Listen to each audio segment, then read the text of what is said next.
Enrique Iglesias, born in Madrid, Spain in 1975, is a popular Latin pop singer.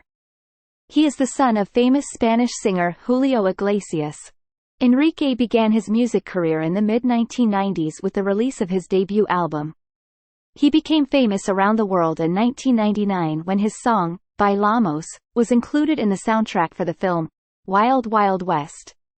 Since then, he has released multiple albums, selling over 180 million records worldwide. In addition to his music career, Enrique has also appeared in films and television shows.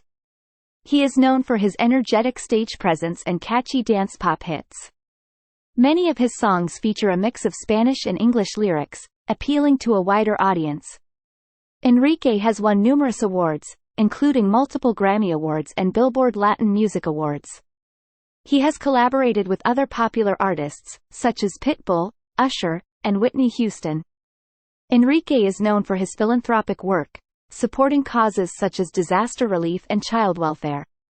Despite his success, Enrique has often kept his personal life private, rarely discussing details in interviews.